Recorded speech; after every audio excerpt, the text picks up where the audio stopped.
I cannot believe I have to make this video, but a lot of you guys have been commenting not only on my past Zoro videos, but I've also been seeing on Twitter a lot that Zoro in Egghead is weaker than Sanji, and he's not as strong as he was in Wano, and he's overhyped, and he's a fraud. So today, we will be analyzing if Zoro is indeed weak or a fraud, and if you guys want more One Piece content like this regarding Egghead, like maybe a Sanji scaling video next, then let me know down below. I might wait a little longer for that though, as Sanji vs Kizaru is just beginning.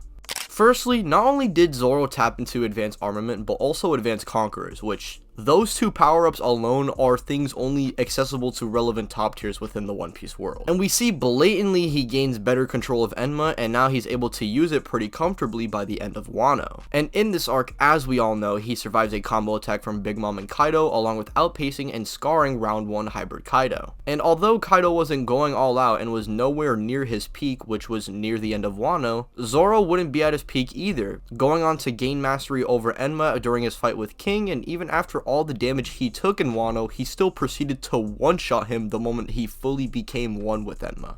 So you could only imagine how strong Zoro would be after recovering from his injuries and then sailing to another island, where as we know, with each island the Straw Hats pass, they grow stronger. And I can already predict some of you trying to say that this was mainly a factor in pre-time skip, but post-time skip shouldn't really contradict this, especially given Wano and Whole Cake and their power creeps. Anyway, you get the idea. Already going into Egghead, you'd think that Zoro is pretty much top 2 in the crew with no real other debate to be had other than maybe Sanji, but at best Sanji is portraying relativity to a Zoro who's nowhere near his best, and Zoro at his peak 9 times out of 10 would just cut Sanji's head off. However, after the recent chapters in Egghead, it seems that the community has contentions with this point of view. And this is all because of one fight that Zoro has, and it is with Rob Lucci.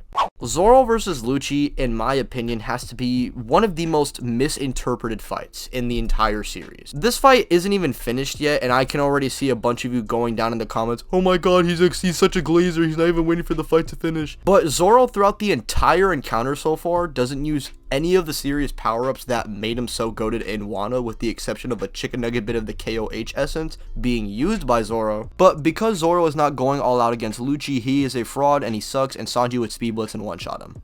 This fight honestly really shows you how bad this community has fallen. Like, it's embarrassing, bro. Like, the Zoro downplay is just as bad as the Zoro glazing, and if we are going to say Zoro's fodder for not just one-shotting bro, then Luffy is also fodder for not being able to one-shot Lucci and needing Haki to clash with him momentarily. I have bashed on Lucci fans in the past, but that's mainly because they were pushing the whole Lucci over Kaido agenda, which, I mean, no one was a fan of, regardless of what you think of Zoro's scaling, let's be honest. But just because Lucci isn't Kaido level does not mean he's weak at all. Him even fighting Zoro after his encounter with Gear 5 should definitely speak volumes of Lucci's strength, especially given since his base leopard form, not his awakening, but just his base form, is portraying relativity to Bounce Man. Like, just because Zoro and Lucci are not right next to Kaido on a tier list doesn't mean Sanji is soloing either of them. Like, he's fighting a weakened Kizaru. At best, he's probably just going to be on the tier of Old Rayleigh or maybe Marco, which we already knew he probably was based on his fight with Queen. And just for a comparison, Sanji is blocking no-named lasers from a Luffy victim. Meanwhile, Zoro can block blows from a character who gave a stronger Luffy a much harder fight. And this was before Zoro was even attempting to master Enma. The only thing I can give Sanji, and I mean the only thing, is he might have performed better against the Seraphim, which might not even be all that true since Zoro was dealing with the strongest one while Sanji was arguably dealing with the weakest. If Zoro uses his full power next chapter on Lucci and is like, oh,